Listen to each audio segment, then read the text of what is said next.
We're going to have to label this and just let people know that some sexual topics will be discussed. Today is Valentine's Day, and I decided what better way to celebrate than to react to some interesting people's opinions on women. Oh, hold on. There we go. On women. On women. Orion Taraban is somebody that I came across in this search for, good, I searched for dating advice people, and this guy came up. This is his video called Women Are Dirty, Understanding Their Dark Desires. I previewed it a little bit just to see what it was all about. So it's like a little pre-watched. I understand what's coming, but I don't understand the extent of it. Like, I don't know how bad this is going to be, but I am excited to see what this guy's insane opinions are on women, because I think they will be insane, but we'll see. I'm Dr. Orion Taraban, and this is PsycHacks, Better Living Through Psychology. And the topic for today's short talk is women are dirty. Now, I don't mean that they're physically dirty. I mean that women's minds are full of dirty, dark, and twisted desires. To be fair, men's... Where can I meet these women? They sound... I just want to observe them for science. That's all. I don't want... Listen, it's for science. I'm just saying. Minds are the same way, but men already have a reputation for this. Crazy, girls, on the other hand, are presumed to be made of sugar and spice and everything nice. And I'm here to tell you that is far from the truth. So we can consider this an extension of an episode I made a while back. Yeah, there's also Chemical X. And thus the Powerpuff Girls were born. Called Every Woman is Two Women, in which I attempted to explain that every woman carries at least two personalities inside of her. One is the public-facing persona that she uses when she goes to work and rides the bus and engages with her friends and family. And the other is the bedroom persona that comes to life behind closed doors. I think everybody does that. If you act the same way you do in public as you do in the bedroom with your beloved, I don't know which way I would feel more uncomfortable about. Like, you just act like you just don't do anything except like have cordial conversation in the bedroom. That's boring. You want to be calling each other bitch and disgusting piece of trash and be getting stepped on and spit. Like, listen, I'm just saying, not me. That's not me. I don't want that. But, some people might. Sorry.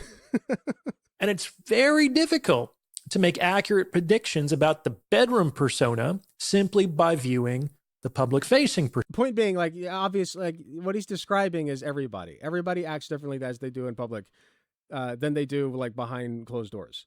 That's everybody. Persona.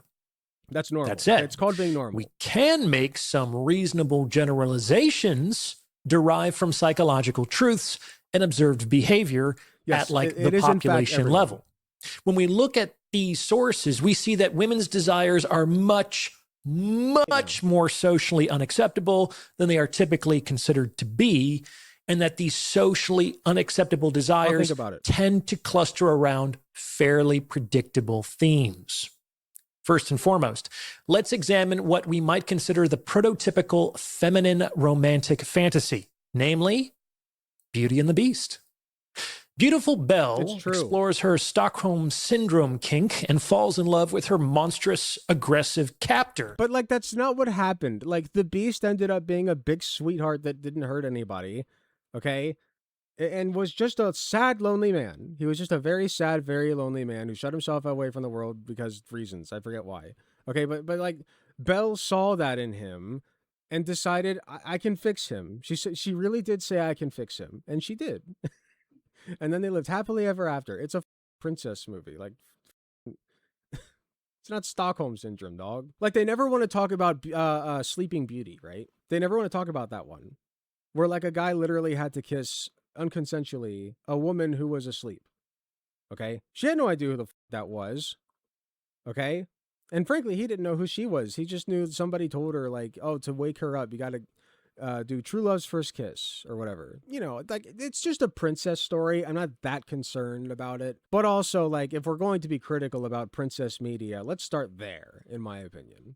Despite his grotesque appearance, the conventional interpretation of this story is that the purity and patience of Belle's love transformed the inhuman beast into a handsome gentleman who she was somehow able to perceive beneath the surface. It's what's on the inside that counts, right? But this interpretation lacks parsimony. You can do 10 minutes. It's actually more straightforward to posit that Bel fell for Beast I'll think about it. Because he's beastly, it's in his name, not despite the fact he was beastly.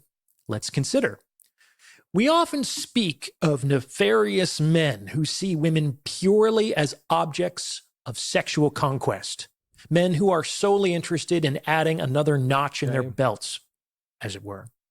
However, this is not an exclusively gendered practice. Women also see men as objects of conquest, albeit potentially a conquest of a more wow, it sounds like women are just like us in some ways. That's crazy. Emotional or psychological variety. Women can and do desire to conquer men.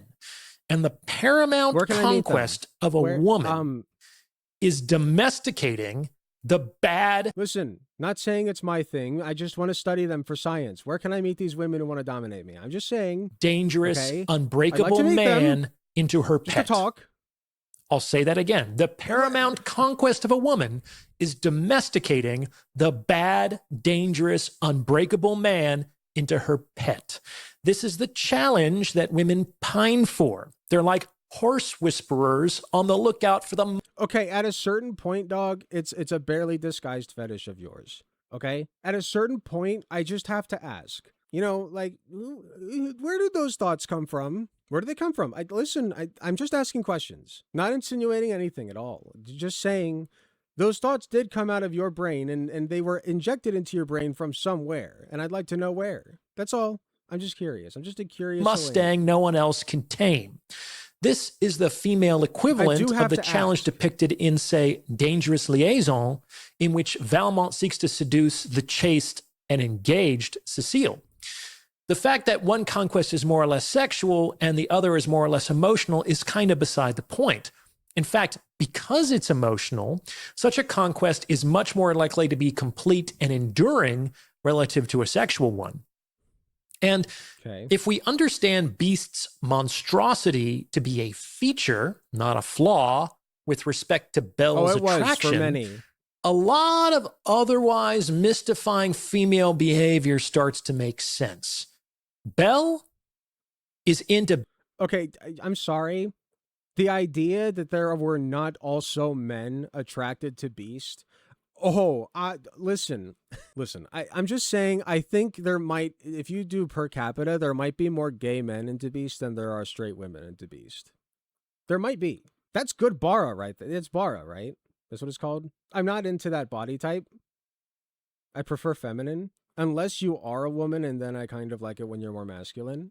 But just up to the point where, like, you can't tell. I like androgyny, is what I'm trying to say. Feminine leaning androgyny is very good to me. That's my personal body type. But you know, as a gay myself, I just am saying I'm not. That is what it's called, right? I think Beast is bara. Bestiality. I mean, I don't know how else to say it. She could pick any man in a 50-mile radius, and she chose an animal. And this, of course, is why the story has to end when it does, with the transformation of Beast in... Okay, but like physically an animal, sure, but like mentally a human, right? Like that's fine. That's fine. To a gentleman. After all, if she fell in love with a monster, how long do you think she'd be interested in a gentleman? She could have had one of those from the get-go and spared herself all the trouble. Bel has succeeded in her conquest, but in so doing, she has undermined the basis of her own attraction.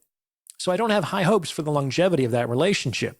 We undermine the bases of our own attraction to our own detriment.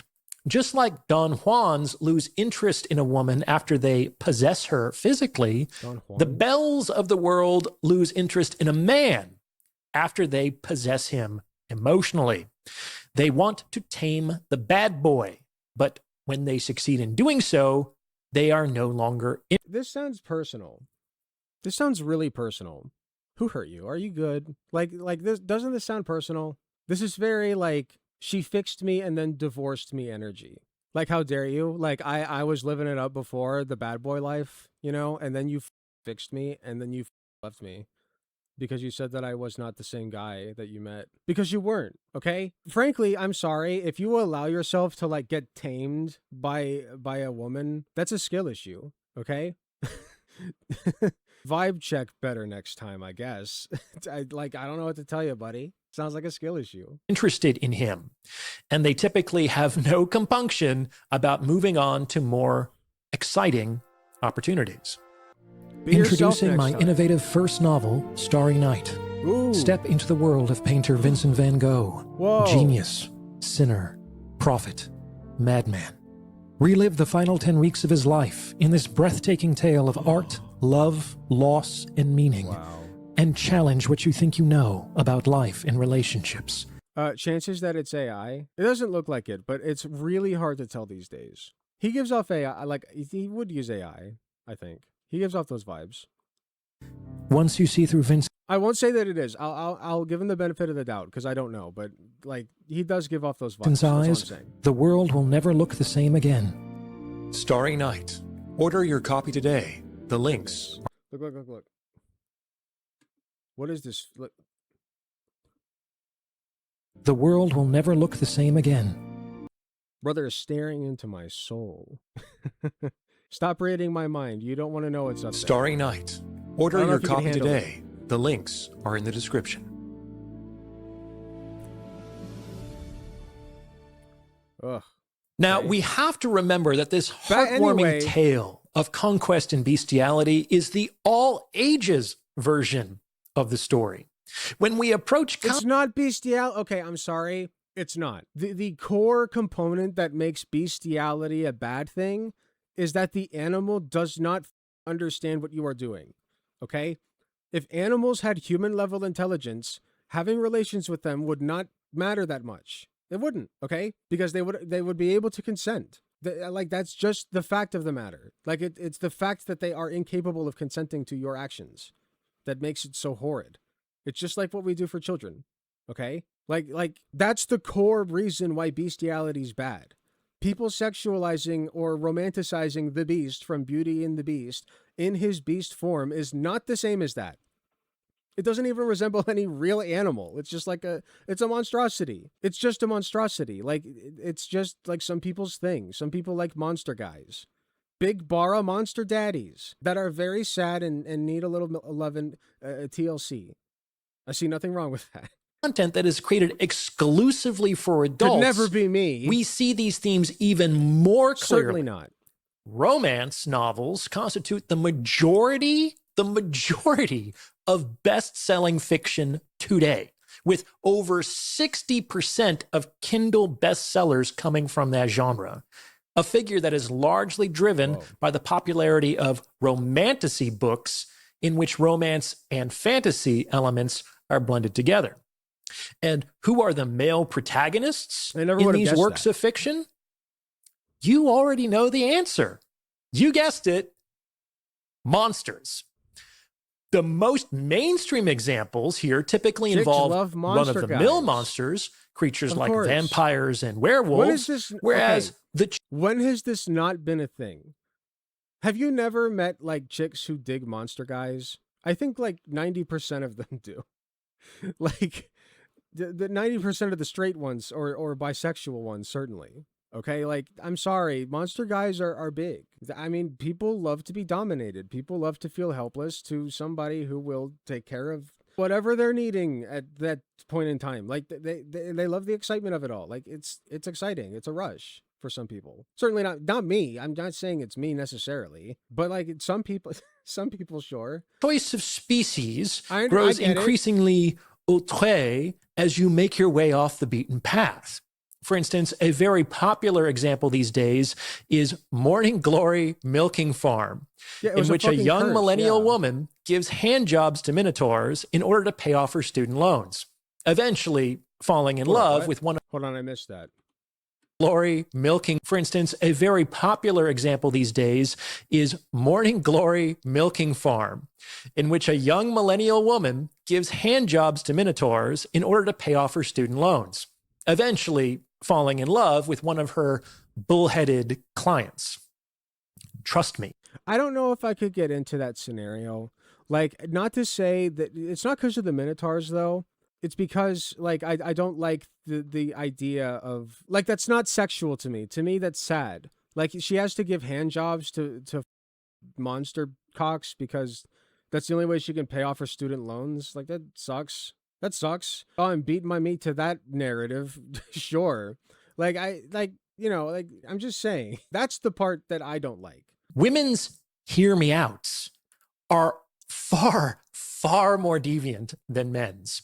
But our society more... Okay. Men have some, like, listen, I feel like that's incomparably, like, they're so different that it's, like, it can't be compared. I feel like if you took the freaky, like, I don't even know how you would begin to quantify that, but let's say that you could. And you took, like, the freakiest guy and the freakiest girl, right? And then, like, compared the scenarios in their heads. I don't know if you would be able to quantify whose is freakier. I don't know how you would do that. How would you even do that? Like, what is it? Like, to some people, pissing and shitting is the line. Anything to do with feces, you know, like, and for good reason. Feces is disgusting. Okay? Like what? I don't know where you begin to draw that line. Less completely disavows that these desires exist. Speak to them directly, and you're much more likely... We're going to have to label this, Dubsy. We're going to have to label this at the beginning and just let people know that some sexual topics will be discussed. Light sexual topics. To get slapped or hit with an HR complaint than to find a willing and eager participant, which is probably why it's not like women are increasingly retreating into a private world to satisfy them. And this doesn't stop with text-based fantasies that they read for the story. For instance, women's use of pornography has absolutely skyrocketed in recent years. Whereas pornography functionally used to be an exclusively male space, women now constitute around 40% of all consumers of that content. It's basically half and half. How dare they invade men's spaces like that? That's crazy. That's sacred. That's sacred. How dare you buy porn? That's our thing. And we know from their revealed preferences that the types of pornography that men and women tend to consume exhibit marked distinctions. For example, pornography that depicts violence against women is far, far more likely to be consumed by women than by men. I believe that. Hitting. You know why? Because if violent men will just go out and do it. Slapping, humiliation, even simulated rape. These are some of the dark fantasies associated with the kind of deep submission. Okay, but like, we could talk about how women might want that more than men do, right? Like in the opposite direction. Like there are more women who want to be assaulted than men who want to assault women. And you might be correct. I don't know. Okay. But if you look at like what actually is fleshed out, I guarantee you that like 99.99% of the women who were assaulted did not want that. Not even in retrospect. Okay. I'm sure there is a handful of exceptions, but I don't think that we're allowed to assume that unless they directly tell us so. And I don't see like, no. Like men are a bigger problem. Men are a bigger problem in that regard. Submissiveness for which women cannot find a socially acceptable outlet in today's day and age, especially in a culture in which describing women as anything other than powerful and dominant is functionally viewed as misogynistic. These desires have not been extinguished. That's not how desires work. They have simply been pushed below the surface into a psychic space.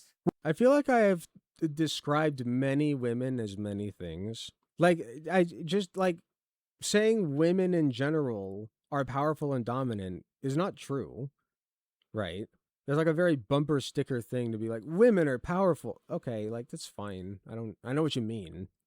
But yeah, there are many submissive women, many dainty women, women that need to be protected and taken care of and held gently by long, strong, long, strong, loving arms, right? But like many men want that too from both other men and possibly muscular women, like just saying like point me to these powerful muscular women that can hold me gently in their arms and tell me everything's going to be okay. I'd love to listen. I'm not saying it's my thing. Just that I'd like to know so I can speak to them. Just, just saying. Where even many of the women themselves do not understand them.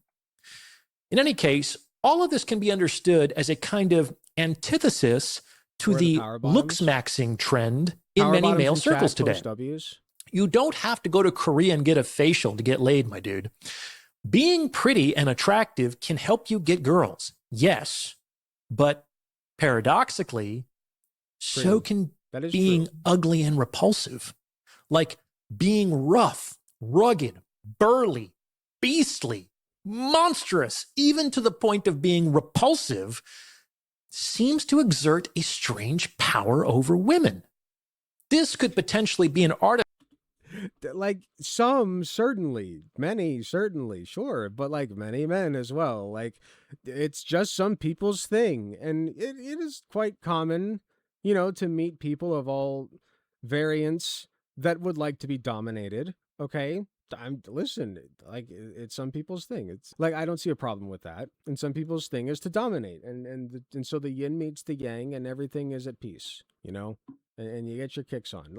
And some people were just made for each other like that, and that's great. The fact of sexual dimorphism. If prettiness signals femininity, then what is diametrically opposite to that, in this case, ugliness, would signal masculinity. As a man, you actually don't. Yeah, but I feel like that's oversimplifying it, though. Like, there are very specific ways that you can be ugly as a man as opposed to being ugly as a woman. Like, at least societally speaking. Like, I'm trying to think of a good example. Like, a specific way to be ugly as a woman. I'm trying to think of, like, caricatures when I think of ugly woman versus ugly man. Saggy, I think. But, like, that's gross on both men and women, I guess. But, like, it's considered grosser on women. Like, I usually see it drawn more on women when they want to exacerbate the ugliness. I think for men, it's being bald. Or, like, balding is very ugly. Thank you for that one. What else? Having, like, a double chin. But that's both. I don't know. I don't find people ugly on the outside. Don't have to be good looking to get women, though, of course, it helps. And I'm going to end this episode by putting a thought into the minds of every man out there. My guys, every time you get nervous, my dudes, about approaching a woman, every time you think that she is out of your league, just remember, she has fucked an uglier man than you. So buck up. Where did that come from? That was crazy, brother. Thanks for that. What do you think? Does this fit with your own experience? Let me know in the comments below. And please send this episode to someone who you. That's a crazy note to end on. Holy shit. What a complicated man. I must say, it has very divorced man energy. Like it does sound like she fixed him and then left his ass because her thing. She didn't realize that her thing was fixing broken men. And that's why she married him and then left his ass. Again, skill issue, like you should have scoped that out. I'm just saying. But yeah, of course women are dirty. So are men. And I think when we talk about like sexually, who's the bigger problem? Sure, women have very specific problems in a sexual context that we shouldn't ignore. I'm trying to think of some off the dome. I think that women it actually is hard because like I just think that men like are worse. I think that some women could do to be more clear about their intentions. I understand that it's a defensive mechanism for many to beat around the bush so that they don't get hurt. But like I like it when people are clear with me and straightforward. And women sometimes do put on a show of, beating around the bush when it comes to their lack of interest in you. And I wish that they would be more clear. But I ascribe that problem more to the fact that they're scared. I think that's where that mainly comes from. Like it overall, it all traces back to toxic masculinity. So like that's why it's hard for me to think of any women specific examples. Anyway, like I said, of course women are dirty, but so are men. And frankly, that's fine. And you should introduce me to these dirty women just for science purposes. I'm just saying. I'm seeing a laser pointer. Yeah, that's just a sniper. Don't worry about him. He's not a great shot yet.